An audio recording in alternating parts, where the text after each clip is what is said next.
प्रसारण सचिव विमल जुल्का, सीईओ जवाहर सरकार,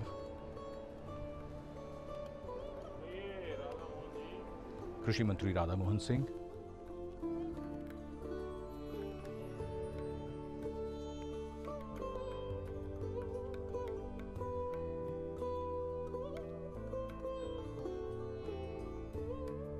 दूरदर्शन का किसान चैनल अब से कुछ ही देर में इसका शुभारंभ होगा।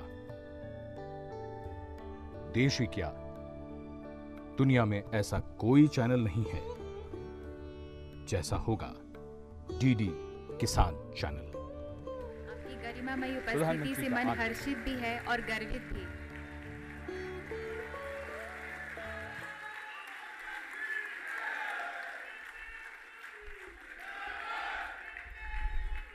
हम हृदय से स्वागत करते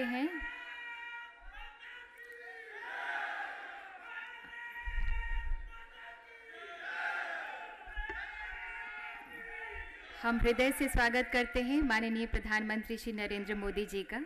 हम हृदय से स्वागत करते हैं माननीय केंद्रीय कृषि मंत्री श्री राधा मोहन सिंह, माननीय केंद्रीय सूचना एवं प्रसारण राज्य मंत्री colonel Rajyavardhan Singh Rathore, respected cabinet secretary Shri Ajit Seth और प्रसार भारती के chairman respected doctor A Surya Prakash का। सुजलाम सुफलाम मलयज शीतलाम शस्य श्यामलाम मातरम वंदे मातरम। एक वर्ष विकास का, नए आत्मविश्वास का। 26 मई 2015 आज भारत के गर्व का पर्व है। भारत के नए सूर्योदय की पहली वर्षगांठ है। एक साल पहले भारत का विकास रथ चल पड़ा था, बिना रुके, बिना थमे और बिना थके। बदलाव के इस मौसम में एक क्रांतिकारी सोच ने भी जन्म लिया। एक ऐसा चैनल जो सिर्फ और सिर्फ धरती पुत्र कर्मयोगी किसानों को समर्पित हो। इसी सपने को साकार करने के लिए आज माननीय प्रधानमंत्री जी यहाँ उपस्थित हैं, जिनके कर कमलों द्वारा दूरदर्शन का किसान चैनल आज राष्ट्र को समर्पित किया जाएगा। धन धान्य से संपन्न किसान हो, खेती किसानी से जुड़ा हर इंसान हो। माननीय प्रधानमंत्री जी ने भी लक्ष्मी और सरस्वती के साथ की हमेशा कामना की है। सरस्वती वंदना प्रस्तुत कर रहे हैं आकाशवाणी के कलाकार।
माँ सरस्वती को नमन।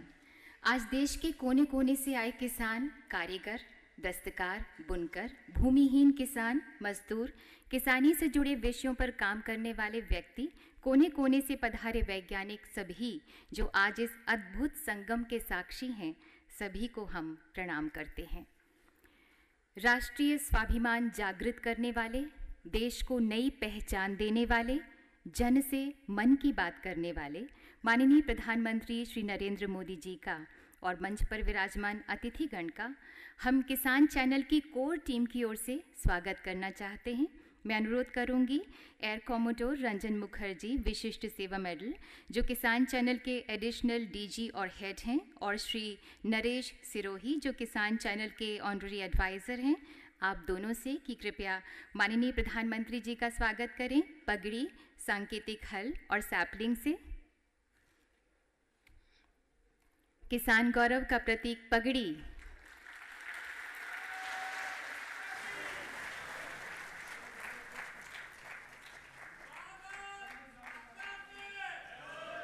और धरती की गोद में सबका पोषण करने वाले, अन्न को बोने में महत्वपूर्ण हल।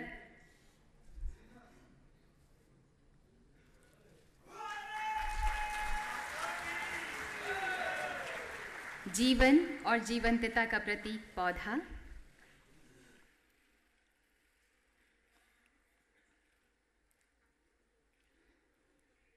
ये इंडोर पौधा डिफेनबेकिया है। इसमें ऑक्सीजन प्रचुर मात्रा में होती है और दीर्घायु होता है। ये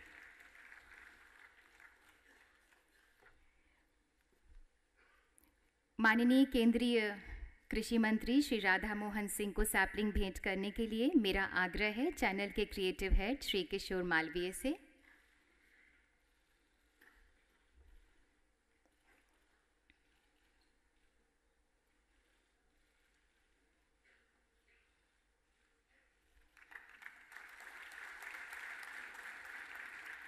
चैनल के deputy director general of programme Shri Shivaji Phool Sundar से अनुरोध है कि कृपया माननीय केंद्रीय सूचना एवं प्रसारण राज्य मंत्री कर्नल राज्यवर्धन सिंह राठौर को सैपलिंग भेंट करें।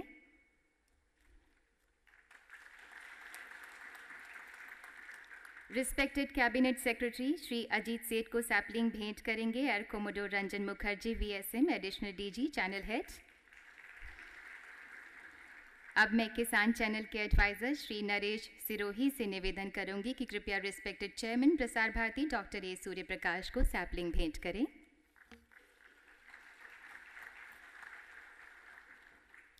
यूं तो किसान चैनल की पहल को मूर्त रूप देने में प्रसार भारती के अध्यक्ष डॉक्टर सूर्य प्रकाश, सीईओ श्री जवाहर सरकार और अन्य अधिकारीगण तथा पूरी किसान चैनल टीम के समर्पण और लगन तथा भारत सरकार के सूचना एवं प्रसारण मंत्रालय की महत्वपूर्ण भूमिका रही। माननीय सूचना एवं प्रसारण मंत्री श्री अरुण जेटली और माननीय सूचना एवं प्रसारण राज्य मंत्री कर्नल राज्यवर्धन सिंह राठौर एवं सचिव श्री विमल जुल्का का सतत मार्गदर्शन हमारा उत्साह लगातार बढ़ाता रहा। अब हम माननीय सूचना एवं प्रसारण राज्य मंत्री कर्नल राज्यवर्धन सिंह राठौर से अनुरोध करते हैं कि कृपया आज के इस गौरवशाली दिन सभी के स्वागत में अपने भावों को शब्दों में व्यक्त करें।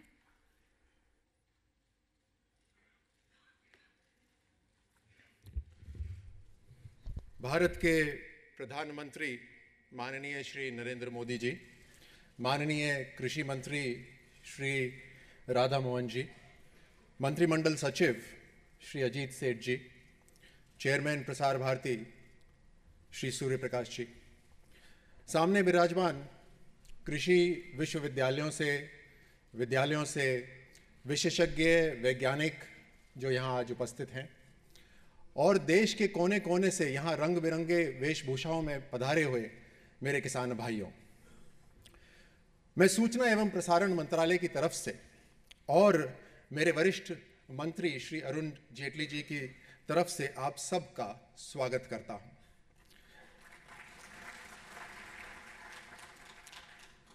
आप सबकी उपस्थिति से आज का दिन शुभ हो गया है, और शुभ इसलिए भी क्योंकि प्रोग्राम किसान का और भवन विज्ञान का आज सरकार की पहली सालगिरह भी है और हमारे बीच हमारे लोकप्रिय प्रधानमंत्री माननीय श्री नरेंद्र भाई मोदी भी उपस्थित हैं। माननीय प्रधानमंत्री श्री मोदी जी का व्यक्तित्व खास है। ये कथनी में नहीं, करनी में विश्वास रखते हैं। अगर त्योहार मनाते हैं जवानों के साथ, तो सुख दुख बांटते हैं किसानों के साथ। आज सरकार के नए साल का पहला प्रोग्राम भी किसानों को ही समर्पित है। किसानों को लेकर माननीय प्रधानमंत्री जी का इरादा और उद्देश्य हमेशा से स्पष्ट रहा है।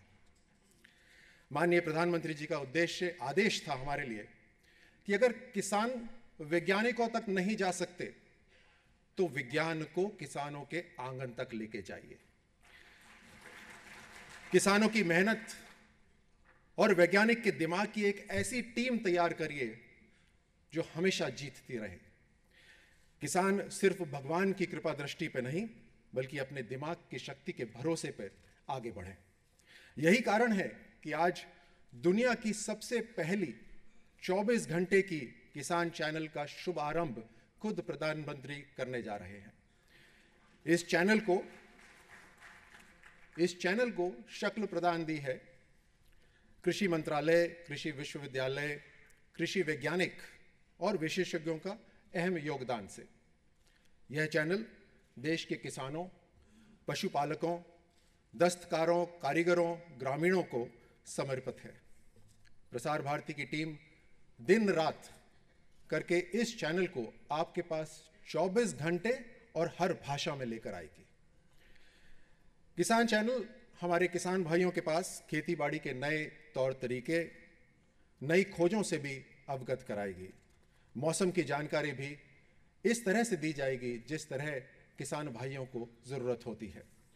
यह चैनल पशुपालकों, मधुमक्खी पालकों व मुर्गी पालकों का तो मददगार होगा ही, साथ ही देश में हुनर भी बढ़ाएगा। यह किसान चैनल आपके मनोरंजन का भी ख्याल रखेगा। इस तरह से इस चैनल में चौमुखी विकास आप सबके लिए उपलब्ध होगा। मैं धन्यवाद देना चाहूँगा हमारे माननीय वरिष्ठ मंत्री श्री अरुण जेटली जी का कि उनके मार्गदर्शन से यह चैनल आज इस रूप से आपके सामने पेश हो रहा है। और अंत में मैं माननीय प्रधानमंत्री जी का पुनः अभिनंदन करता हूं कि उन्होंने हमारे किसान भाइयों की समस्याओं का समाधान करके उनके दुख दर्द बांटने के लिए प्रसार भारती को एक अद्भुत मौका दिया, एक नई किसान चैनल लॉन्च करने के लिए। और ये प्रेरणा खुद प्रधानमंत्री जी ने ही हमें दी और मार्गदर्शन भी दिया। भगवान से मेरी यही प्रार्थना रहेगी कि आप सब के लिए, आपके परिवार खुश रहे, सब कुछ मंगल रहे और आप प्रगति करते रहें। ये सरकार आपके लिए प्रतिबद्ध है। जय हिंद।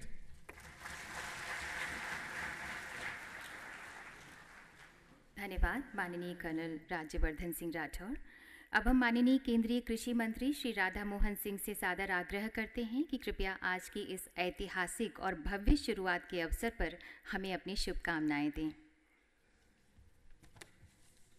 सम्माननीय प्रधानमंत्री जी, सूचना प्रसारण राज्य मंत्री श्री राठौड़ जी, कैबिनेट सचिव डॉक्टर अजीत सेठ जी, प्रसार भारती के अध्यक्ष डॉक्टर सूर्य प्रकाश जी, दूर दराज से आए हमारे किसान भाइयों बहनों, मंत्रालयों के सभी अधिकारी कर्मचारीगण, अन्य सहयोगी संगठनों के प्रतिनिधिगण, मीडिया के मित्रों और इस समारोह में उपस्थित सभी सम्मानित जन, आज का दिन निश्चित रूप से आज़ादी के 67 बरस के बाद देश के किसानों के लिए सबसे सुनहरा दिन है, ऐतिहासिक क्षण है। देश को जब आज़ादी मिली तो देश में औद्योगिक क्रांति की गति तेज हुई सरकार के द्वारा, लेकिन फिर भी 2/3 आबादी कृषि को नहीं छोड़ी। यानी हिंदुस्तान किसान का देश है और किसान जब तक मजबूत नहीं होगा तब तक देश मजबूत नहीं होगा। ये इस बात का धारणा इसमें स्पष्ट परिलक्षित हो रहा है। लेकिन हमारा दुर्भाग्य था कि किसान के लिए हमने चाहे जितनी योजनाएं बनाई, जितने अनुसंधान किए, वो उसके नज़दीक तक नहीं पहुंच सका। और शायद इसीलिए ये काम कि किसानों के नज़दीक जो देश के अंदर कुछ योजनाएं बन रही है, जो हम कुछ नए नए नित्य प्रयोग कर रहे हैं, वो किसान तक पहुँचे। ये काम शायद 67 वर्ष तक जिन लोगों ने इस देश को चलाया, वो काम हमारे प्रधानमंत्री जी के लिए छोड़ा था, और वो काम आज पूरा हुआ कि डीडी किसान चैनल आज लंच करेंगे माननीय प्रधानमंत्री जी। हम योजना बनाते हैं और राज्यों के माध्यम से या फिर अपने मंत्रालय के द्वारा, SMS के द्वारा या फिर टेलीफोन के द्वारा हम कोशिश करते हैं कि उनकी समस्याओं का समाधान करें। लेकिन इतना बड़ा देश, इतनी बड़ी संख्या खेती में जुड़े हुए लोग, और हम क्या कर रहे हैं उसकी जानकारी किसान तक आज तक पहुंचाने का काम जो नहीं की। और किसान की बेचैनी थी कि कोई ऐसी व्यवस्था देश में बने जिससे हमें पल पल की जानकारी मिले। और मैं समझता हूं कि किसान चैनल जो लंच प्रधानमंत्री जी आज कर रहे हैं, इसके लिए पूरा देश का किसान आभारी है। मैं देश भर के किसानों की ओर से आदरणीय प्रधानमंत्री जी को बधाई देता हूं। हमारा देश प्राकृतिक और जो भौगोलिक विविधताओं से भरा हुआ है, लेकिन कृषि हमारा मूल आधार है।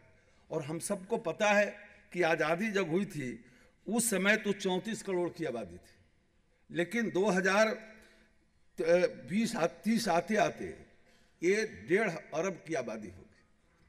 और हमारे प्रधानमंत्री जी बराबर कहते हैं कि आबादी बढ़ेगी और जमीन बढ़ने वाला नहीं।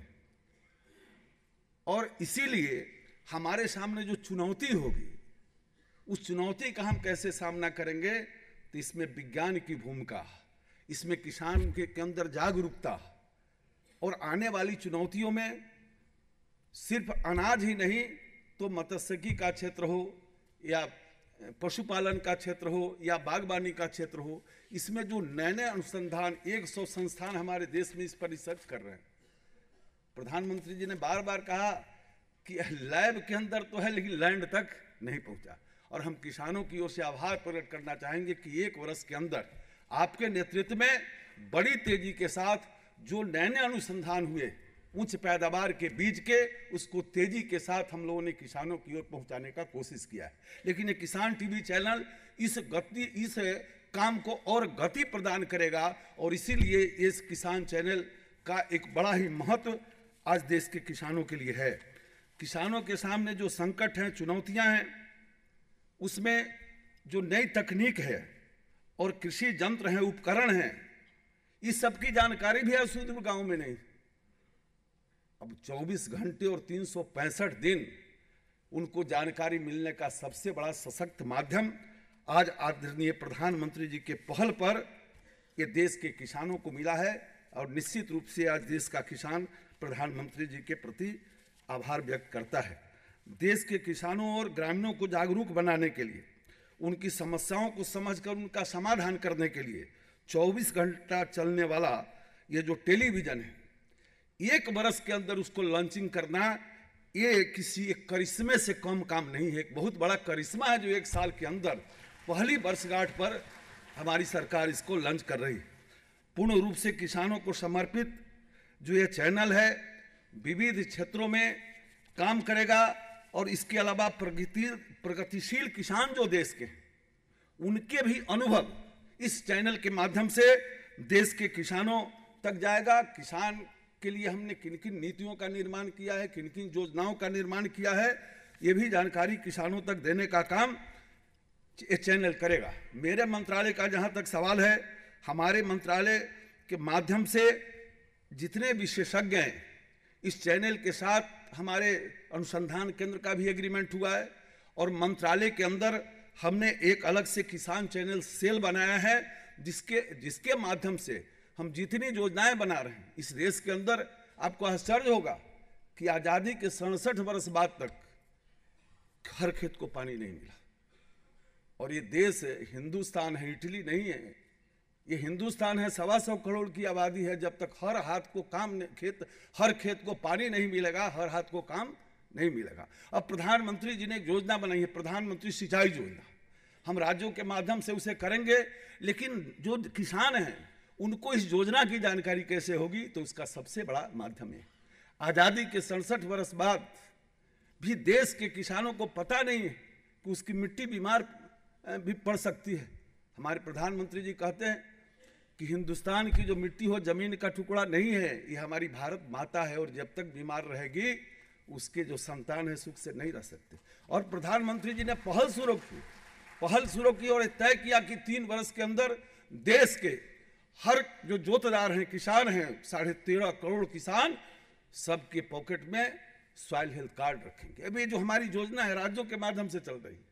अभी बात ठीक है कि जो राज्य सरकार जितनी अच्छी है, सक्षम है, उतनी तेजी से कर रही है, और कुछ राज्यों की इसमें रुचि नहीं है, तो वहाँ के किसान उनको निश्चित सबक सिखाएंगे। लेकिन इस चैनल के माध्यम से हम इन योजनाओं की जानकारी निश्चित रूप से किसान भाइयों तक पहुँचाएंगे। और आप किसान भाई भी जो वहाँ जो व्यवस्था चल रही है, कृषि राज्यों का विषय, हम उनके माध्यम से अधिकतर योजनाओं को चलाते हैं, तो आप में जागरूकता आएगी। आप वहाँ अपने जागरूकता के माध्यम से वहाँ जो व्यवस्था की मशीनरी होगी, उसके पास जाकर उस पर दबाव बनाकर आदरणीय प्रधानमंत्री जी का जो सपना है हर खेत को पानी पहुंचाना और हर मिट्टी के स्वास्थ्य की जानकारी उसके जोतदार को, किसान को हो, ये दोनों योजनाओं को दोनों सपना है हमारे प्रधानमंत्री जी का। क्योंकि इस दोनों सपना के बिना पूरे हुए हिंदुस्तान का किसान और गांव खुशहाल नहीं हो सकता, और जब तक हिंदुस्तान का गांव किसान खुशहाल नहीं होगा तब तक देश खुशहाल नहीं होगा। और ये दोनों जो बातें हैं, या खेती में विज्ञान, ये 3 जो महत्वपूर्ण बातें हैं जिसका प्रधानमंत्री जी बराबर जिक्र करते हैं, ये कोई ऐसा नहीं है कि ऐसे ही जिक्र करते हैं, बल्कि एक राज्य में अवसर मिला तो 10 वर्षों के अंदर इस काम को पूरा किया है। और इसीलिए इस देश के अंदर लोगों में जागरूकता हो, लोगों को जानकारी हो। किसान चैनल का जो आज लॉन्चिंग हो रहा है, इसके लिए मैं सूचना और प्रसारण मंत्रालय के अधिकारियों को और आदरणीय राठौड़ जी को भी बधाई देना चाहूँगा कि आपने एक बहुत बड़ा काम किया है, आपके मंत्रालय ने, उनके अधिकारियों को भी बधाई देता हूँ। और अंत में पुनः माननीय प्रधानमंत्री जी का विशेष रूप से आभार प्रकट करता हूँ कि उन्होंने व्यक्तिगत रुचि लेकर इस चैनल को 1 वर्ष के अंदर ही देश को समर्पित आज करने जा रहे हैं। चैनल की सफलता के लिए भी मेरी शुभकामना है। इन्हीं शब्दों के साथ मैं अपनी बात समाप्त करता हूं। धन्यवाद। जय हिंद। धन्यवाद माननीय श्री राधा मोहन सिंह।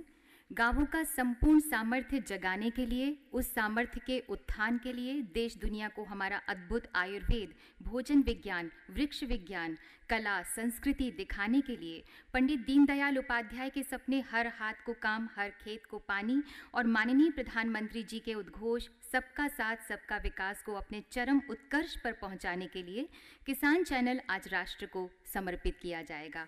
थोड़ी ही देर में आप देखेंगे किसान चैनल की एक शो रील। अब हम माननीय प्रधानमंत्री जी से अनुनय करते हैं कि कृपया रिमोट का बटन दबाकर दूरदर्शन के किसान चैनल को लॉन्च करके इसे देशवासियों को समर्पित करें। Chairman Prasar Bharati doctor A Suryaprakash से आग्रह है कि वे माननीय प्रधानमंत्री जी को रिमोट प्रदान करें।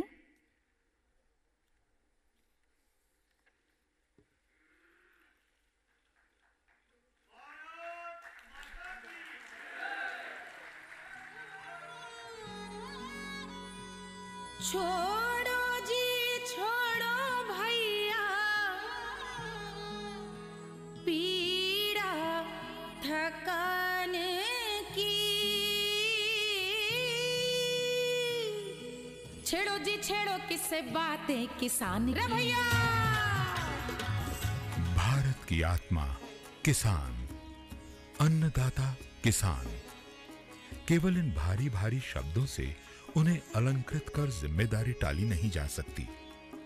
इसके लिए चाहिए वैसी ही चिंता, वैसा ही सरोकार जो गांधी जी को चंपारण ले गया था, जिसने गांधी जी को अंतिम व्यक्ति के आंसू पोंछने के लिए परेशान किया, जिससे प्रेरित होकर दीनदयाल उपाध्याय ने अंत्योदय का मंत्र दिया और हर हाथ को काम, हर खेत को पानी का नारा। इन्हीं से सबक लेकर प्रधानमंत्री नरेंद्र मोदी की सरकार ने किया सबका साथ सबका विकास का संकल्प। इस संकल्प को पूरा करने की कोशिश में एक ठोस कदम है देश का पहला 24 घंटे चलने वाला दूरदर्शन का किसान चैनल। डीडी किसान, बदलते भारत की शान। ये किसान चैनल जो खेती किसानी के नए नए तौर तरीकों को बताने में ही किसानों का हमसफर नहीं होगा, बल्कि 24 घंटे करेगा चौकसी, देता रहेगा बदलते मौसम की ताजा जानकारी, आगाह करेगा आने वाले खतरों से, बताएगा लागत घटाने के तरीके, ज्यादा उपज लेने के लिए आप तक पहुंचाएगा नई तकनीक और जाने माने कृषि वैज्ञानिकों की सलाह। दूरदर्शन किसान चैनल की चिंता है कैसे बिके फसल ज्यादा दाम पर, कैसे हो फसल में वैल्यू एडिशन, कैसे निखरे गांव, गरीब, किसान, दस्तकार, शिल्पकार का हुनर। अन्न तक ही सीमित नहीं है हम। हमारी कोशिश है कश्मीर के केसर किसानों की जिंदगी महके, केरल के मसाला किसानों की जिंदगी का जायका और बढ़े, सौराष्ट्र की मूंगफली असम की चाय के साथ मिलकर करे खुशहाल हर किसी को। खेतन से आके सुनियो खेतन से आके सुनियो खेत खलिहान की। छेड़ो जी छेड़ो किससे बातें किसान की। अपनी ही धुन में सुनियो अपनी जुबान की।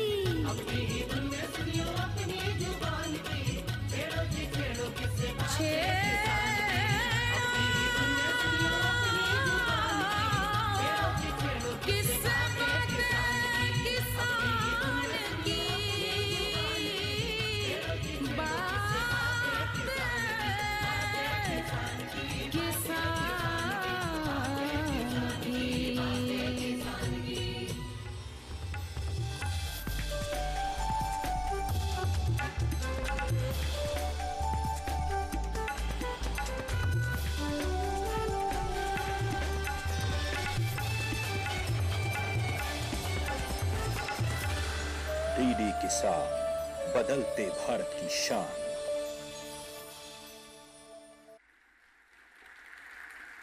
हम आपको बता दें कि डीडी किसान चैनल सिर्फ फ्री डिश पर ही नहीं बल्कि देश के सभी डीटीएच और केबल नेटवर्क पर भी उपलब्ध होगा। आज का सौभाग्यशाली दिन माननीय प्रधानमंत्री जी के द्वारा धरती पुत्र किसानों के साथ मनाने का निर्णय लेना इस बात का परिचायक है कि माननीय प्रधानमंत्री जी की भारतीय किसानों की कर्मठता के प्रति अटूट श्रद्धा है। उनके हितों के प्रति वे बेहद जागरूक हैं। उनके हृदय में किसानों को लेकर अथाह संवेदनशीलता है और किसानों के विकास के लिए माननीय प्रधानमंत्री जी की अद्वितीय प्रतिबद्धता है। माननीय प्रधानमंत्री जी, आपके ओजस्वी नेतृत्व में खेत खलिहान, गांव, गरीब किसान के जीवन में अभूतपूर्व प्रगति का परिदृश्य हम भारतीयों को एकदम साफ नजर आता है। माननीय प्रधानमंत्री जी, हमारी आपसे विनती है कि कृपया हमें उद्बोधित करें।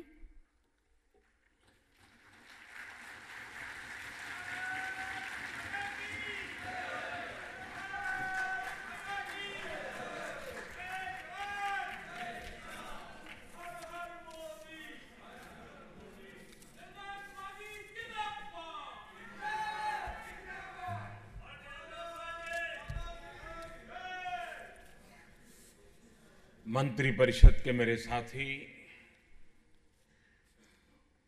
कृषि मंत्री श्रीमान राधा मोहन सिंह जी,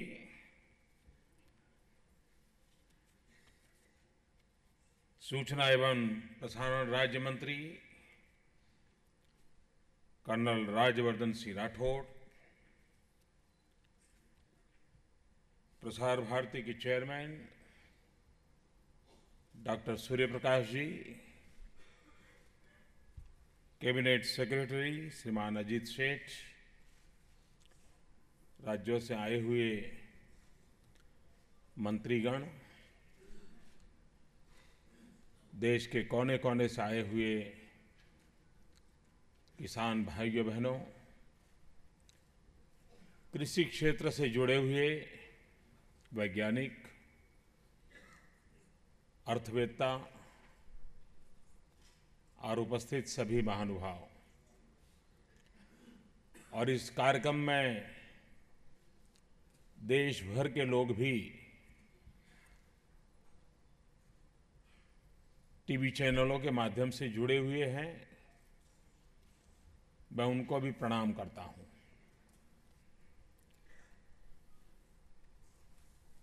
कईयों को लगता होगा अब इतनी चैनलें चल रही है, नई क्या ले आए।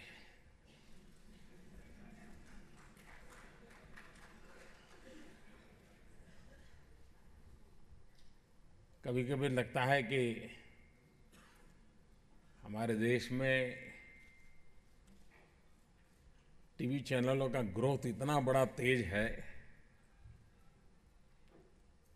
लेकिन जब बहुत सारी चीजें होती हैं तब जरूरत की चीज खोजने में जरा दिक्कत जाती है। आज खेल कूद के लिए अगर आपको कोई जानकारी चाहिए तो टीवी चैनल के माध्यम से सहजता से आपको मिल जाती है। भारत के ही खेल नहीं, दुनिया के खेल का भी अता पता चलता है। और आपने देखा है कि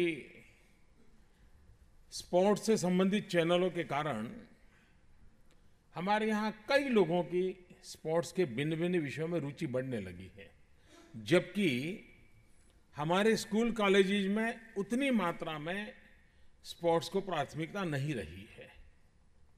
लेकिन उन चैनलों का योगदान है जिन्होंने स्पोर्ट्स के प्रति नई पीढ़ी में रुचि पैदा की और उसके सकारात्मक परिणाम भी देखने को मिले हैं। पहले स्पोर्ट्स को स्पोर्ट्स के रूप में देखा जाता था, लेकिन धीरे धीरे पता चलने लगा लोगों के भी ये तो एक बहुत बड़ा अर्थशास्त्र है, लाखों लोगों की रोजी रोटी जुड़ी हुई है। और खेल के मैदान में खेल खेलने वाले तो बहुत कम होंगे, लेकिन खिलाड़ियों के पीछे हजारों लोगों की फौज होती है जो भिन्न भिन्न प्रकार के कामों को करती है। यानी एक इतना बड़ा इंस्टीट्यूशन है। इन व्यवस्थाओं के माध्यम से पता चला किसान हिंदुस्तान में इतना बड़ा वर्ग है, उसके पास कृषि के क्षेत्र में चीजें कैसे पहुंचे, ये बात हमें मान करके चलना पड़ेगा कि हमारे देश को आगे ले जाना है तो हमारे देश के गांवों को आगे ले जाना ही पड़ेगा।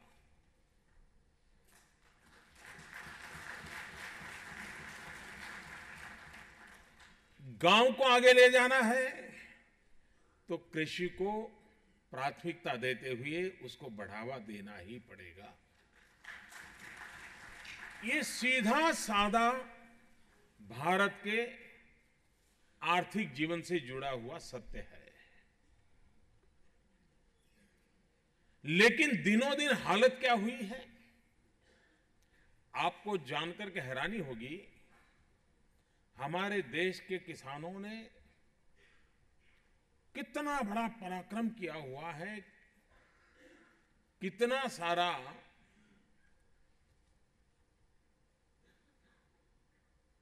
समाज जीवन को दिया है।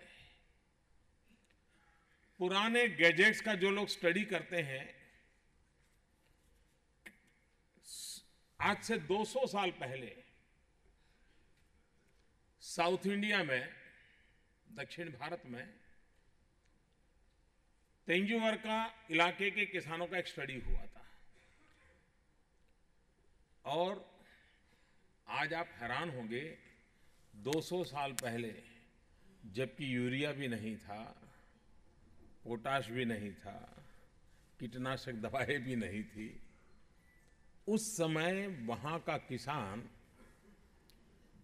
1 हेक्टर पर 15 से 18 टन पैडी का उत्पादन करता था।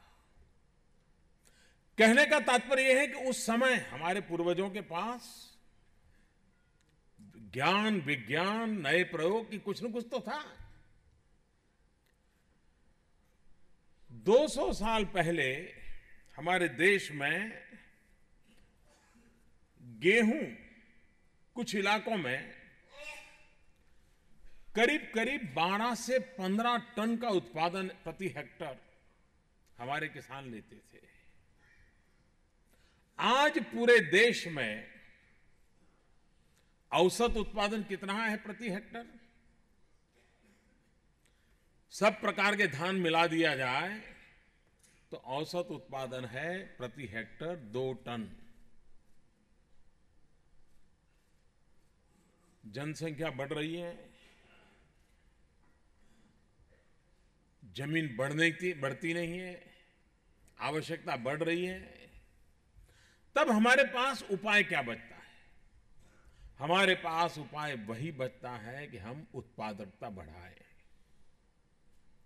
प्रति हेक्टेयर हमारी उत्पादकता बढ़ेगी तो हमारी आय बढ़ेगी। आज देश में एवरेज प्रति हेक्टेयर 2 टन का उत्पादन है। विश्व का एवरेज 3 टन का है। क्या कम से कम हिंदुस्तान सभी किसान मिलकर के वैज्ञानिक, टेक्नोलॉजी, बीज सप्लाई करने वाले, दवाई सप्लाई करने वाले सब लोग मिलके क्या ये सोच सकते हैं कि प्रति हेक्टेयर 3 टन उत्पादन कैसे पहुंचाए? अब यूं 2 से 3 होना लगता बहुत छोटा है, लेकिन वो छोटा नहीं, बहुत कठिन काम है, बहुत कठिन काम है। लेकिन सपने देखे तो सही। हर तहसील में ये स्पर्धा क्यों ना हो कि बताओ भाई, आज बार हमारी तहसील में इतनी भूमि जोती गई, क्या कारण है कि हम 2 टन से सिर्फ इतना ही बढ़ पाए और ज्यादा क्यों ना बढ़ पाए? देश में एक कृषि उत्पादन में अगर तहसील को यूनिट माने तो एक बहुत बड़ा स्पर्धा का माहौल बनाने की आवश्यकता है। और तहसील को यूनिट में इसलिए कहता हूं कि क्लाइमेटिक जोन होते हैं, कुछ इलाके ऐसे होते हैं कि कुछ ही फसलें होती हैं, कुछ मात्रा में हो सकती हैं। कुछ इलाके ऐसे होते हैं जहां कुछ फसल होती है, अधिक मात्रा में हो सकती है।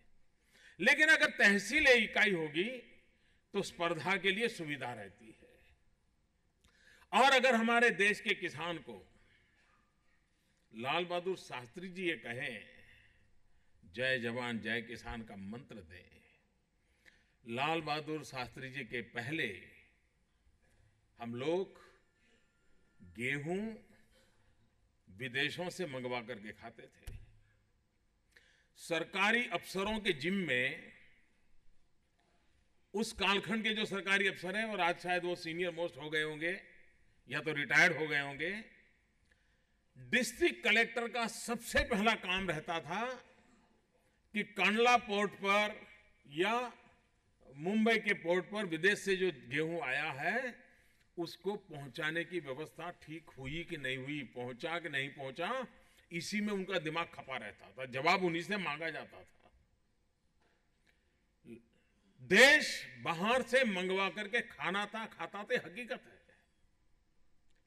देश के किसानों के सामने लाल बहादुर शास्त्री जी ने लक्ष्य रखा, जय जवान जय किसान का मंत्र दिया, और युद्ध की विभीषिका का बैकग्राउंड था, देशभक्ति का ज्वार था, और लाल बहादुर शास्त्री जी की सादी सरल भाषा थी। हमारे देश के किसानों ने इस बात को पकड़ लिया और देश के किसानों ने तय कर लिया कि हम अन्न के भंडार भर देंगे। मेरे देश के किसानों ने उसके बाद कभी भी हिंदुस्तान को भूखा नहीं मरने दिया। किसान का जेब भरे या न भरे, देश के नागरिकों का पेट भरने में कभी कमी नहीं रखी है।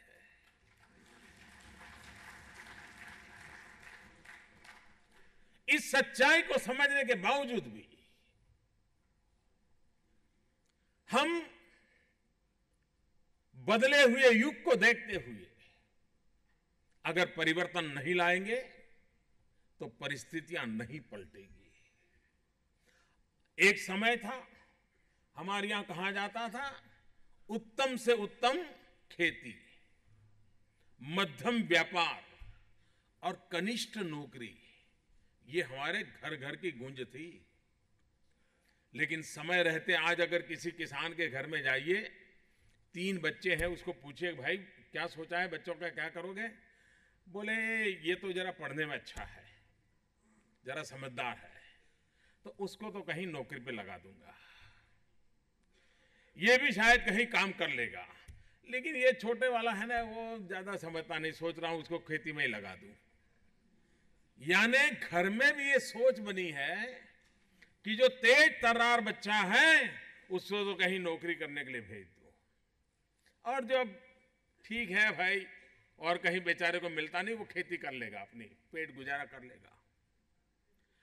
जो खेती उत्तम मानी जाती थी वो खेती कनिष्ठ बन गई, और जो नौकरी कनिष्ठ मानी जाती थी उत्तम बन गई। चक्र ही उलट गया। मुझे लगता है इसको फिर से हमने एक बार उल्टाना है।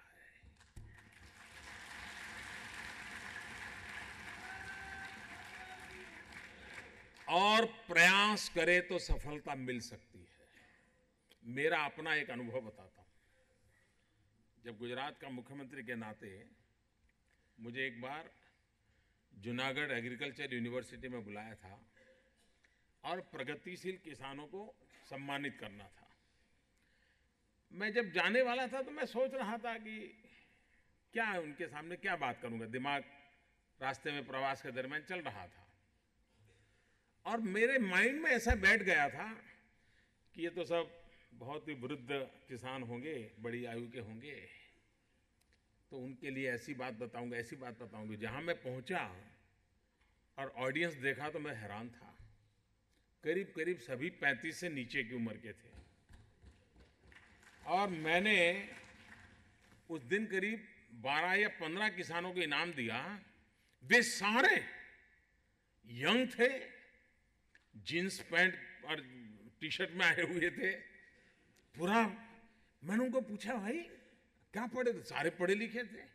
तो मैंने कहा आप खेती में वापस कैसे आ गए? बोले कुछ जो बदलाव आया है उसका हम फायदा ले रहे हैं। अगर हम फिर से एक बार आधुनिक विज्ञान को, टेक्नोलॉजी को गांव और खेत खलिहान तक पहुंचा देंगे तो देश का सामान्य व्यक्ति, देश का नौजवान जो खेती से भागता चला गया है वो फिर से खेती के साथ जुड़ सकता है और देश की नीति को, अर्थव्यवस्था को एक नई गति दे सकता है। लेकिन इसके लिए हमें एक विश्वास पैदा करना पड़ेगा, एक माहौल के पैदा करना पड़ेगा। हिंदुस्तान के 50% से ज्यादा किसान ऐसे होंगे गांव में जिन्हें ये पता नहीं होगा कि सरकार में एग्रीकल्चर डिपार्टमेंट होता है, कोई एग्रीकल्चर मिनिस्टर होता है, सरकार में एग्रीकल्चर के संबंध में कुछ नीतियां, कुछ पता नहीं होगा। हमारे देश की कृषि किसानों के नसीब पर छोड़ दी गई है और वो भी स्वभाव से इसी मूड का है, पर पता नहीं भाई अब कुदरत रूठ गई है, पता नहीं ईश्वर नाराज है, यही बात मान के बेचारा अपनी जिंदगी गुजारा कर देता है। ये इतना क्षेत्र बड़ा उपेक्षित रहा है, उस क्षेत्र को हमने वाइब्रेंट बनाना है, गतिशील बनाना है और उसके अनेक प्रकार के काम चल रहे हैं। मैंने तो देखा है कि किसान अपने खेत में फसल लेने के बाद जो बाद की जो चीजें रह जाती है उसको जला देता है। उसको लगता था कि अरे भाई कहाँ उठा के ले जाऊंगा, इसको कौन लेगा, वो खेत में ही जला देता था। उसे पता नहीं था कि यही चीजें अगर थोड़े टुकड़े कर करके मैं फिर से जमीन में गाड़ दूं तो वही खातर बन सकती हैं, वही मेरी पैदावार को बढ़ा सकती हैं। लेकिन अज्ञान के कारण वो जलाता। यहां भी कई किसान बैठे होंगे, वे भी अपनी ऐसी चीजें जलाते होंगे खेत में। ये आज भी हो रहा है। अगर थोड़ा उनको गाइड करे कोई, हमने देखा होगा केले की खेती करने वाले लोग, केला निकालने के बाद वो जो पूरा पौधा रहता है उसको लगता है बाद में उसका कोई उपयोग ही नहीं है। लेकिन आज विज्ञान ने उस केले में से ही उत्तम प्रकार का कागज बनाना शुरू किया है, उत्तम प्रकार के कपड़े बनाना शुरू किया है। अगर उस किसान को पता होगा तो केले की खेती के बाद भी कमाई करेगा और उस कमाई के कारण उसको कभी रोने की नौबत नहीं आएगी। एक बार मानो केला भी विफल हो गया। मैं एक प्रयोग देखने गया था, यानी केला निकालने के बाद जो खाली खड़ा हुआ ये उसका पौधे का हिस्सा रहता है, अगर उसको काट करके जमीन के अंदर गाड़ दिया जाए तो दूसरी फसल को 90 दिन तक पानी की जरूरत नहीं पड़ती। उस केले के अंदर उतना वाटर कंटेंट रहता है कि 90 दिन तक बिना पानी पौधा जिंदा रह सकता है।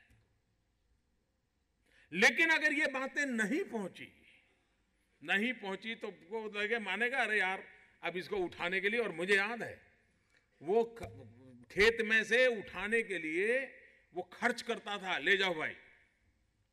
जैसे उसको पता चलने लगा तो उसकी वैल्यू एडिशन करने लगा, चेन बनाने लगा। हमारे देश में कृषि में मल्टीपल यूटिलिटी की दिशा में हम कैसे जाएं, मल्टीपल एक्टिविटी में कैसे जाएं, जिसके कारण हमारा किसान जो मेहनत करता है उसको लाभ हो। कभी कभी किसान एक फसल डाल देता है, लेकिन अगर कोई वैज्ञानिक तरीके से उसको समझाए कि इस फसल के बगल में अगर इसको डाल दिया जाए तो उस फसल को बल मिलता है और ये फसल मुफ्त में तुम्हारी वैसे ही खड़ी हो जाएगी। जो आप में से किसानों को मालूम है कि इस प्रकार का क्या व्यवस्था होती है। अब बहुत से किसान हैं उसको मालूम नहीं है, वो बेचारा एक चीज डालता है तो बस एक ही डालता है, उसे पता नहीं होता है कि बीच में एक चीज डालें तो वो अपने आप में एक दूसरे को कंपनसेट करते हैं और मुझे एक अतिरिक्त इनकम हो जाती है। इन चीजों को उन तक कौन पहुंचाए? हमारे देश के किसान का एक स्वभाव है। किसान का स्वभाव क्या है? कोई भी चीज उसके पास लेके जाओ, वे आउटराइट कभी रिजेक्ट नहीं करता है। देखते ही नहीं बेकार है, ऐसा नहीं करता है। उसी प्रकार से वो आउटराइट सिलेक्ट भी नहीं करता है। आपकी बात सुनेगा, 10 सवाल पूछेगा, 50 बार देखेगा, 3 बार आपके पास आएगा, वो अपना दिमाग खपाता रहेगा, लेकिन फिर भी स्वीकार नहीं करेगा। किसान तब स्वीकार करता है जब वो अपनी आंखों से सफलता को देखता है। ये उसका स्वभाव है। और इसलिए जब तक किसान के अंदर आप विश्वास नहीं भरते हैं, उसको एक भरोसा नहीं होता, हाँ भाई जो व्यवस्था, क्योंकि इसका कारण ये नहीं कि वो साहसिक नहीं है, लेकिन उसे मालूम है कि अगर एक गलती हो गई मतलब साल बिगड़ गया, और साल बिगड़ गया और 18 साल 20 साल की बच्ची हुई है, हाथ पीले करने के सपने तय किए हैं, अगर एक साल बिगड़ गया तो बच्ची की शादी 4 साल रुक जाती है। ये उसकी पीड़ा रहती है। और इसलिए किसान तुरंत हिम्मत नहीं करता है, सोचता है किसान के पास ये बात कौन पहुंचाए। इन समस्याओं का समाधान करने के लिए, किसान तक अनुभवों की बात पहुंचाने के लिए और किसान के माध्यम से पहुंचाने के लिए एक प्रयास, ये है किसान चैनल।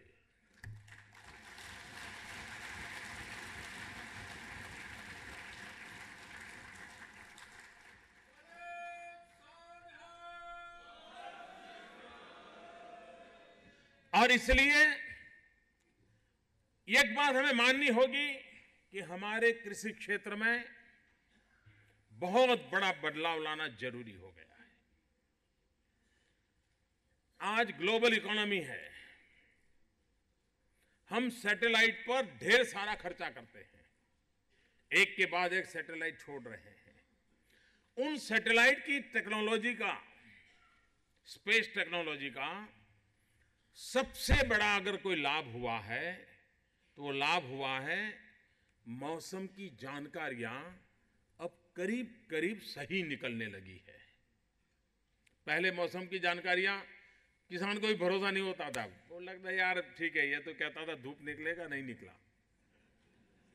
लेकिन अब ये जो खर्चा कर रही है सरकार, ढेर सारे सैटेलाइट छोड़ रही है, ये अरबों खरबों रुपयों का खर्च हुआ है। इसका अगर सबसे बड़ा लाभ किसी को मिल सकता है तो किसान को मिल सकता है, वो मौसम की खबर बराबर ले सकता है। मैं इस किसान चैनल के माध्यम से मैं हमारे किसानों की आदत डालना चाहता हूं कि वे ये मौसम विज्ञान को तो अवश्य टीवी पर देखें वो। और मैं हमारे प्रसार भारती के मित्रों को और किसान चैनल वालों को भी कहूंगा कि एक बार किसान को विश्वास हो गया कि हाँ भाई, ये बारिश के संबंध में, हवा चलने के संबंध में, धूप के संबंध में बराबर जानकारी आ रही है, तो उसको बराबर मालूम है कि ऐसी स्थिति में क्या करना चाहिए। वो अपने आप रास्ता खोज लेगा और परिस्थितियों को संभाल लेगा, मुझे पता है।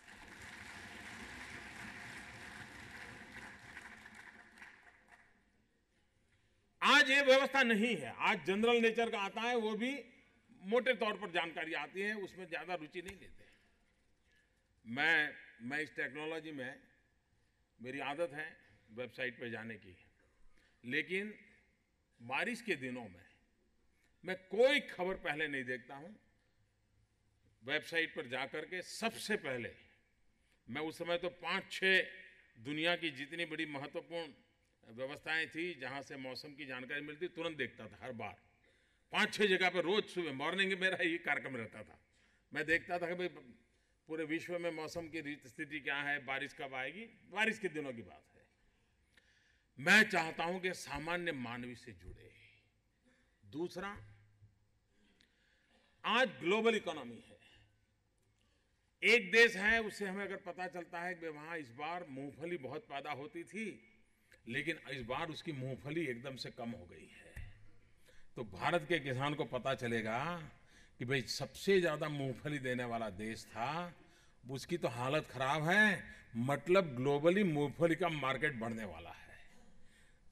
किसान सोच सकता है कि भाई उसके यहाँ तो 2 महीने पहले फसल, क्योंकि बारिश तो हर एक जगह पे अलग अलग है, तो वो निर्णय कर पाएगा कि भाई इस बार मौका है, उसके तो सब बुरा हो गया है, मैं उसमें से कुछ कर सकता हूं। मैं अगर मूंगफली पे चला जाऊं तो मेरा मार्केट पक्का हो जाएगा, और वो चला जाता है। हम पूरे वैश्विक दृष्टि से दुनिया के किस बेल्ट में किसानों का क्या हाल है, किस प्रकार का वहां पैदावार की स्थिति है, वहां बारिश की स्थिति क्या है, बदलाव क्या आ रहा है, उसके आधार पर हम तय कर सकते हैं। हमारे देश में जो खजूर की खेती करते, खजूरी शब्द है ना, डेट, अरब देशों में हमसे 2 महीने बाद फसल आती है। हमारे देश में जो लोग इसकी खेती करते हैं उनको 2 महीने पहले मार्केट मिल जाता है, और उसके कारण अरब देशों में जो क्वालिटी है, उसकी क्वालिटी हमारी तुलना में ज़्यादा अच्छी है, क्योंकि नेचुरल क्रॉप वहीं का है। लेकिन उसके बावजूद भी हमारे यहाँ खजूर की खेती करने वालों को बाजार मिल जाता है। क्यों? क्योंकि हम 2 महीने पहले आते हैं।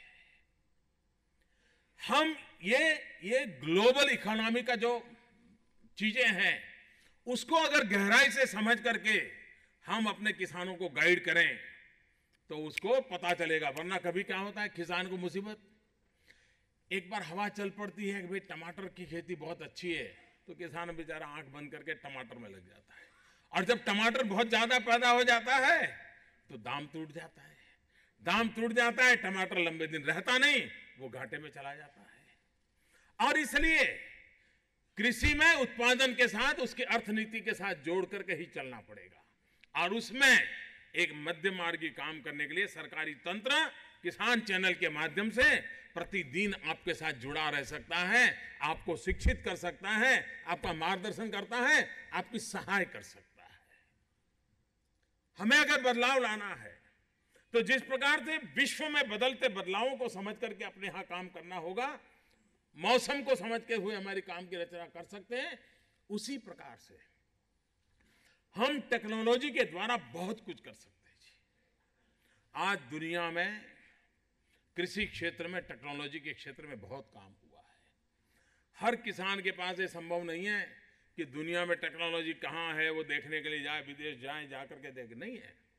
मैं चाहूंगा कि इस किसान चैलेंज के माध्यम से नए नए टेक्नोलॉजी क्या आई है, उन नई नई टेक्नोलॉजी किसान के लिए सिर्फ मेहनत बचाने के लिए नहीं, उस टेक्नोलॉजी के कारण परिणाम बहुत मिलता है। टेक्नोलॉजी का इंटरवेंशन कभी कभी बहुत बड़े मिरेकल कर देता है। हम उसकी ओर कैसे जाएं, उसी प्रकार से राष्ट्र की आवश्यकताओं की ओर हम ध्यान कैसे दें। आज भी लाल बहादुर शास्त्री जी ने कहा, किसान ने बात उठा ली, अन्न के भंडार भर दिए। आज माल न्यूट्रिशन एक हमारी चिंता का विषय है, कुपोषण ये हमारी चिंता का विषय है, और कुपोषण से मुक्ति में एक महत्वपूर्ण आधार होता है प्रोटीन। ज्यादातर हमारे यहां परिवारों को, गरीब परिवारों को प्रोटीन मिलता है दाल में से, पल्सीज में से, लेकिन देश में पल्सीज का उत्पादन बढ़ नहीं रहा है, प्रति हेक्टेयर भी नहीं बढ़ रहा है, और उसकी खेती भी कम हो रही है। अगर हमें हमारे देश के गरीब से गरीब व्यक्ति को प्रोटीन पहुंचाना है तो पल्सीज पहुंचानी पड़ेगी। पल्सीज ज्यादा मात्रा में तब पहुंचेगी जब हमारे यहां पल्सीज की खेती ज्यादा होगी, पल्सीज का उत्पादन ज्यादा होगा। हमारी यूनिवर्सिटीज को भी मैं कहता हूं, एग्रीकल्चर यूनिवर्सिटीज एक एक अलग अलग पल्सीज को लेके हम उसमें रिसर्च कैसे करें, जेनेटिक इंजीनियरिंग कैसे करें, हम प्रति हेक्टेयर उसके उत्पादन कैसे बढ़ाएं, जो उत्पादित चीजें हों उसमें प्रोटीन कंटेंट कैसे बढ़े, उस पर हम कैसे काम करें ताकि हमारे किसान को सही दाम भी मिले। देश को आज पल्सीज इंपोर्ट करनी पड़ती है। हम ठान लें कि 10 साल के भीतर भीतर ऐसी मेहनत करें, जब 2022 में हिंदुस्तान आजादी के 75 साल मनाता है, उस समय हमें पल्सीज इंपोर्ट न करना पड़े, हमारी दाल वगैरह इंपोर्ट न करनी पड़े। हम किसान मिलकर के काम कर सकते हैं क्या? हम एक मिशन मोड में काम कर सकते हैं, और दुनिया में बहुत प्रयोग हुए हैं, दुनिया में बहुत प्रयोग हुए हैं, उसकी आवश्यकता है। आज हमारे देश में ऑयल इंपोर्ट करना पड़ रहा है। एक तरफ हमारा किसान जो पैदावार करता है उसके दाम नहीं मिलते, और दूसरी तरफ देश की जरूरत है वो पैदा नहीं होता है। हमें विदेश से ऑयल लाने के लिए तो पैसा देना पड़ता है, लेकिन किसान देने के पास हमारे पास कुछ बचता नहीं है। अगर हमारा ऑयल इंपोर्ट बंद हो जाए, खाने का तेल क्या हम उत्पादित नहीं कर सकते? हम टारगेट नहीं कर सकते? इन चीजों को हमारे किसान को हम कैसे समझाएं? और मुझे विश्वास है एक बार किसान को समझ आ गई कि एक देश की आवश्यकता है, इसके दाम कभी गिरने वाले नहीं है, वो मैदान में आ जाएगा। इस देश के पास करीब करीब 1200 टापू है। 1200 टापू हैं हिंदुस्तान के समुद्री तट पे। टापुओं पर उस प्रकार की खेती संभव होती है जहां से हम हमारी तेल की रिक्वायरमेंट पूरी कर सकते हैं। आज हम तेल बाहर से लाते हैं। हमारे किसान, हमारे पंजाब के किसान तो कनाडा में जाइए खेती वही करते हैं, अफ्रीका में जाइए हमारे देश के किसान जाकर के खेती करते हैं। ये हमारे देश के किसान हमारे टापुओं पर जाकर के कर सकते हैं खेती। कभी वैज्ञानिक अध्ययन होना चाहिए, और मैं चाहूंगा कि हमारे जो किसान चैनल है वो भी कभी जाकर के देखे तो सही, टापुओं का रिकॉर्डिंग करके दिखाए लोगों को कि भाई टापू है, इतना बड़ा है, इस प्रकार के वहां प्राकृतिक संपदा पड़ी है, यहाँ ऐसी ऐसी संभावना है, क्लाइमेट उस प्रकार का है कि जो हमारे ऑयल सीड्स की जो रिक्वायरमेंट है उसकी पूरी कर सकता है। वैज्ञानिक तरीके से होना, मैं इसका वैज्ञानिक नहीं हूं, मैं इसके लिए कुछ कह नहीं सकता हूं, लेकिन मैं एक विचार छोड़ रहा हूं, इस विचार पर चिंतन हो, सही हो तो आगे बढ़ाया जाए, नहीं है तो मुख्यमंत्री प्रधानमंत्री को वापस दे दिया जाए, मुझे कुछ नुकसान नहीं होगा, लेकिन प्रयास तो हो। मैं चाहता हूं इस किसान चैनल के माध्यम से एक व्यापक रूप से देश के कृषि जगत में बदलाव कैसे आए, आर्थिक रूप से हमारी कृषि समृद्ध कैसे हो। और जब हम कृषि की बात करते हैं तब बारिश के सीजन वाली कृषि से आप अटक नहीं सकते, हम 12 महीने का सोच, 365 दिन का चक्र सोचना होगा। हमारे सागर खेड़ू, समुद्र में जो हमारे लोग हैं उनको भी सागर खेड़ू बोलते हैं, फिशरमैन, वो भी एक बहुत बड़ा आर्थिक क्षेत्र है। वो विद इन इंडिया भी लोगों की आवश्यकता पूरी करते हैं और एक्सपोर्ट करके हिंदुस्तान की तिजोरी भी भरते हैं। हम इसके माध्यम से फिशरीज के क्षेत्र को कैसे आगे बढ़ाएं, बहुत कम लोगों को मालूम होगा। ऑर्नामेंटल फिश का दुनिया में बहुत बड़ा मार्केट है। जो घरों के अंदर फिश रखते हैं, रंग रंगीन फिश देखने के लिए लोग बैठते हैं, उसका दुनिया में बहुत बड़ा मार्केट, खाने वाली फिश नहीं, ऑर्नामेंटल फिश। और उसको, उसके फार्म बनाए जा सकते हैं, उसकी रचनाएं की जा सकती है, उसकी ट्रेनिंग हो सकती है। एक बहुत बड़ा नई पीढ़ी के लिए पसंदीदा काम है, हम क्यों ना करें। हमारी कृषि को 3 हिस्सों में बांटना चाहिए और हर किसान ने अपने कृषि के टाइम टेबल को 3 हिस्सों में बांटना चाहिए, ऐसा मेरा आग्रह है। और प्रयोग करके देखिए, मैं विश्वास से कहता हूं कि आप, मैं जो सलाह दे रहा हूं उसको स्वीकार करिए, आपको कभी सरकार के सामने देखने की जरूरत तक नहीं पड़ेगी। हमारी कृषि आत्मनिर्भर बन सकती है, हमारा किसान स्वावलंबी बन सकता है, और हमारे कदम वही होने चाहिए कि वो सरकारों पर डिपेंडेंट नहीं होना चाहिए। और मैं इसलिए कहता हूं, कृषि को 3 हिस्सों में बांट के चलना चाहिए। 1/3 जो आप परंपरागत रूप से करते हैं वो खेती, 1/3 एनिमल हस्बेंड्री, चाहे आप गाय रखे, भैंस रखे, दूध का उत्पादन करें, मुर्गी रखे, अंडे रखे, लेकिन 1/3 उसके लिए आपकी ताकत लगाइए। और 1/3 आप अपने ही खेत में टिम्बर की खेती करें, पेड़ उगाए, जिससे फर्नीचर के लिए जो लकड़ी लगती है ना वो बने। आज हिंदुस्तान को टिम्बर इंपोर्ट करना पड़ रहा है, जंगल हम काट नहीं सकते, तो उपाय यही है। और उसके लिए भी जमीन खराब करने की जरूरत नहीं है। आज हमारे देश की हजारों लाखों हेक्टेयर भूमि कहां बर्बाद हो रही है। 2 पड़ोसी किसान हो, एक तो हमारा देश में सब छोटे किसान है, बड़े किसान हमारे देश में नहीं है, छोटे किसान है। और हमारे देश का पेट भरने का काम भी छोटे किसान करते हैं, बड़े किसान नहीं करते, छोटे किसान करते हैं। 2-3 बीघा भूमि है, पड़ोसी के पास 3 बीघा, दोनों भाई हैं, लेकिन बीच में ऐसी दीवार बना देते हैं, बाड़ लगा देते हैं कि 2-3 मीटर उसकी जमीन खराब होती है, 2-3 मीटर इसकी खराब होती है। सिर्फ इसी के लिए अगर एक बार ये बाढ़ में से हम बाहर आ जाएं और अगर पेड़ लगा दे, एक पेड़ इस वाले का, एक पेड़ उस वाले का, एक इसका एक उसका, और आधे उसके आधे इसके, आप मुझे बताइए जमीन बच जाएगी कि नहीं बच जाएगी। लाखों एकड़ भूमि आज बर्बाद हो रही है।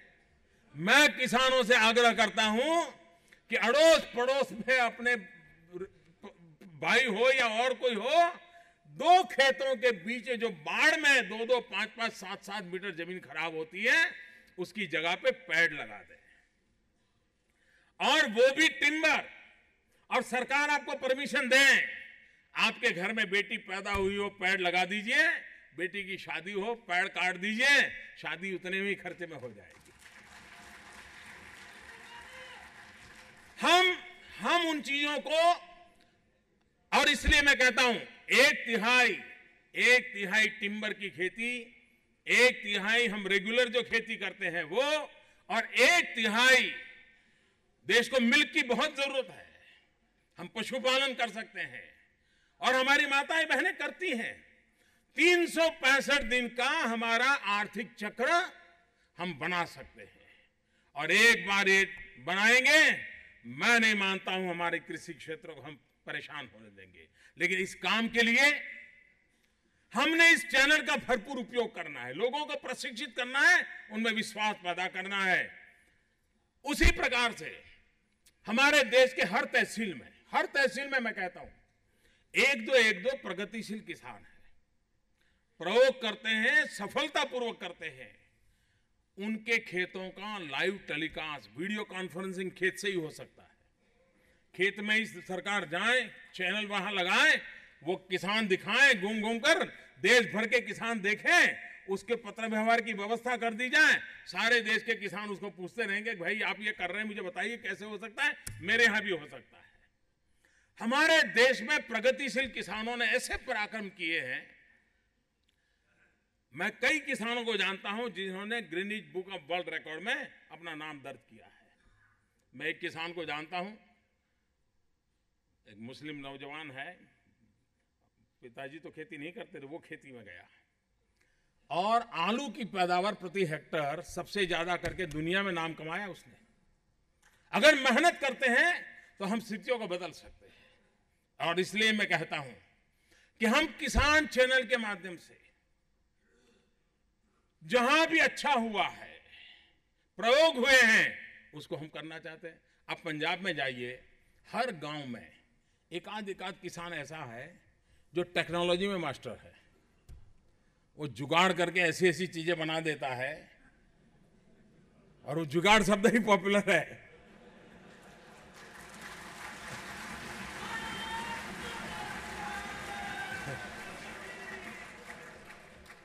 मैं पंजाब में मेरी पार्टी का काम करता था, तो मैं चला जाता था खेतों में किसानों के साथ देखने के लिए, समझने के लिए। हर एक के पास मोटरसाइकिल का पुर्जा है, उठा करके कहीं और लगा दिया है, मारुति कार का पुर्जा कहीं और लगा दिया है, और वो अपना पानी निकाल रहा है। ऐसे प्रयोगशील होते हैं किसान, इतनी टेक्नोलॉजी को करते हैं जी। मैं समझता हूं देश के और लोगों को इसका परिचय हो, टेक्नोलॉजी का परिचय हो। एक बार हम इन चीजों को जोड़े, और दूसरी तरफ हमारी यूनिवर्सिटीज ये किसान चैनल को आधुनिक से आधुनिक चीजें मुहैया कराने का एक नेटवर्क बनना चाहिए। और कभी किसान चैनल भी कंपटीशन क्यों ना करे, बस 20 प्रकार की कंपटीशन करे। अब जैसे ये चैनल वाले होते हैं, वो गायकों को ढूंढते हैं, नाचने वालों को ढूंढते हैं, कंपटीशन करते हैं। तो उत्तम प्रकार की खेती करने वालों की भी कंपटीशन हो सकती है, उनके प्रयोग हो सकते हैं, वो आए, दिखाएं, समझाएं। मैं समझता हूं कि चैनल सबसे ज्यादा पॉपुलर हो सकती है। और एक बार और प्रसार भारती मेरे शब्द लिख करके रखें, अगर आप सफल हो गए, और मुझे विश्वास है कि जिस लगन से आपने इतने कम समय में काम किया है, ये सिर्फ टेक्नोलॉजी नहीं है। कोई और चैनल चलाने के लिए टेक्नोलॉजी सिर्फ चलती है, लेकिन इसमें तो आपको खेतों में जाना पड़ा है, गांव में जाना पड़ा है, किसानों से मिलने पड़ा है, आपका सारा मटेरियल तैयार करना पड़ा है। मैं जानता हूं कितनी मेहनत पड़ी होगी, तब जाकर के चैनल का रूप आया होगा। लेकिन अगर बढ़िया ढंग से चली तो 3 साल के बाद आपको चलाना मुश्किल हो जाएगा। इसलिए मुश्किल हो जाएगा कि ये जो 24 घंटे वाले हैं ना, वो भी अपनी चालू कर देंगे। उनको इसकी ताकत समझ आएगी। आज उनके यहां इसको मौका नहीं है, लेकिन आप अगर सफल हो गए तो दूसरी 20 चैनल किसानों के लिए आ जाएगी और एक ऐसी कंपटीशन का माहौल होगा, मेरे किसान का भाग्य खुल जाएगा। और इसलिए मैं आज इस किसान चैनल के माध्यम से आपने एक जो नई शुरुआत की है, देश के गांव गरीब किसान को जोड़ने का प्रयास किया है, जिसे मैं आधुनिक विज्ञान के साथ जोड़ना चाहता हूं, मैं जिसे सैटेलाइट की टेक्नोलॉजी के साथ जोड़ना चाहता हूं, जिसको अपना भविष्य बनाने का रास्ता बनाने के लिए तैयार करना चाहता हूं, उस काम को हम सफलतापूर्वक करेंगे। उसी एक विश्वास के साथ मेरी बहुत बहुत शुभकामनाएं। देश के सभी किसान भाइयों बहनों को मेरी हृदय से बहुत बहुत शुभकामनाएं। बहुत बहुत धन्यवाद। कोटि कोटि धन्यवाद माननीय प्रधानमंत्री जी। हमारी आपसे प्रार्थना है माननीय प्रधानमंत्री जी कि कृपया अब किसान रथ को फ्लैग ऑफ करके अपना वरद हस्त दें माननीय। इसके लिए कृपया मंच के सामने आने की कृपा करें।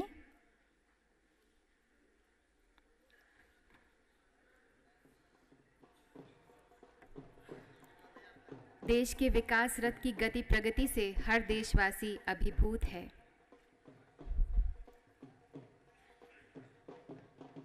अब किसान रथ माननीय प्रधानमंत्री जी के फ्लैग ऑफ करने के साथ ही आगे बढ़ेगा।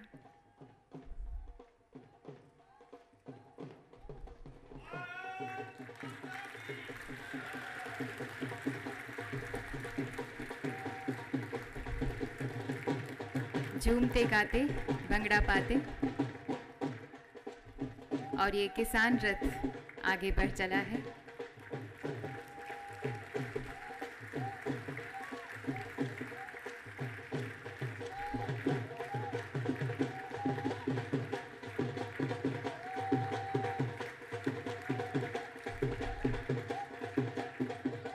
बहुत बहुत धन्यवाद माननीय प्रधानमंत्री जी।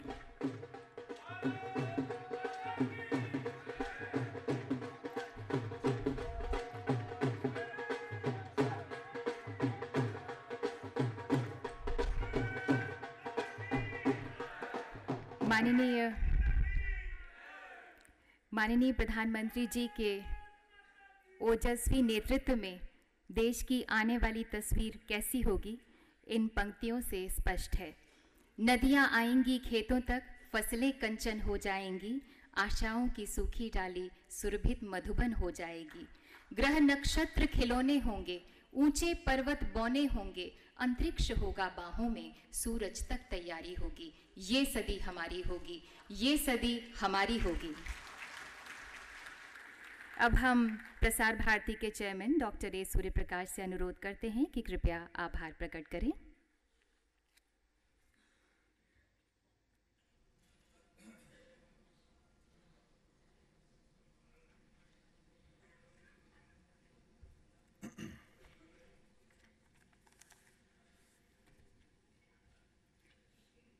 आदरणीय प्रधानमंत्री Shri Narendra Modi ji,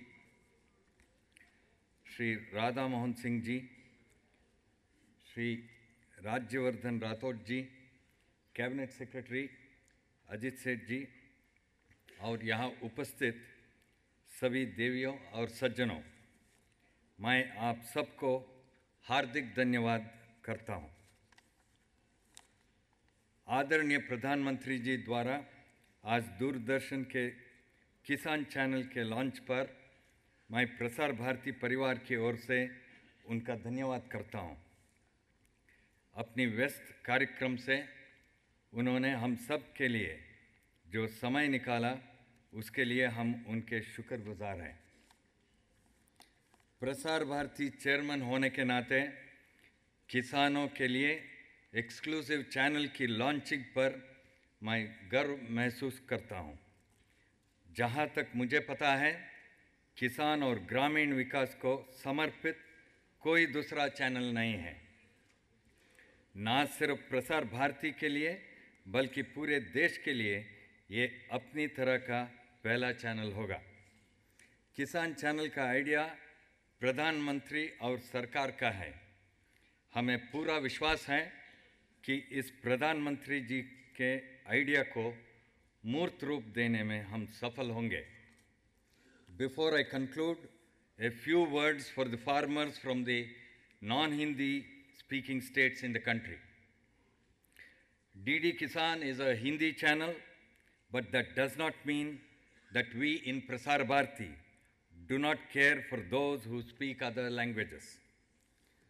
What we propose to do is to take the best of the programs from DD Kisan and have them dubbed and broadcast in all our regional channels. Therefore, there need be no apprehension on this count among farmers in other regions of the country. The other issue that I wish to address is about the status of Prasar Bharati. Parliament has willed that Prasar Bharati be autonomous, but that does not mean that the corporation sever all links with the Ministry of Information and Broadcasting. So long as public funds come into the coffers of Prasar Bharati, the I&B Ministry will be answerable to Parliament on what goes on in our corporation.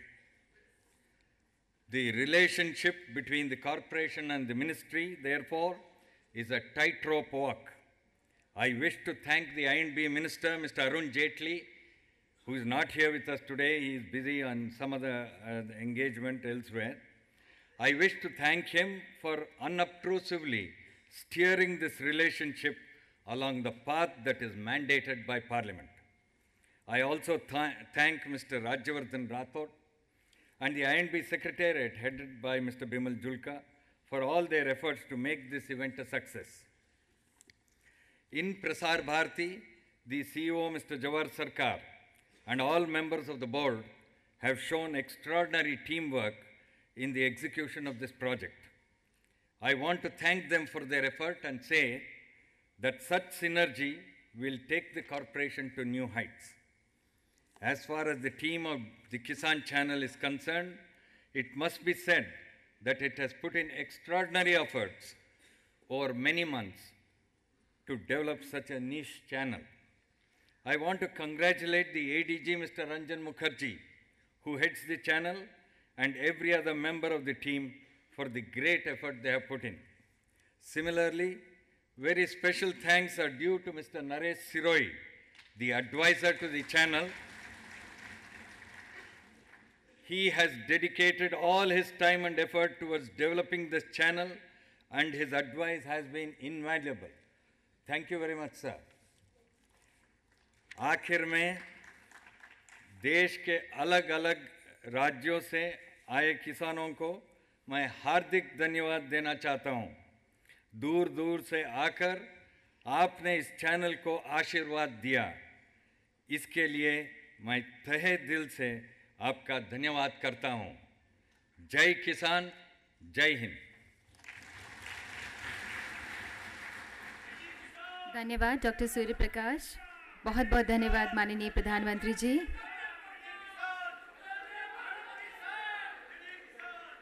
माननीय प्रधानमंत्री जी के प्रस्थान करने तक कृपया अपने स्थान पर ही रहें। मैं आप सभी से निवेदन करती हूं कि कृपया माननीय प्रधानमंत्री जी के प्रस्थान करने तक आप लोग अपने ही स्थान पर रहें।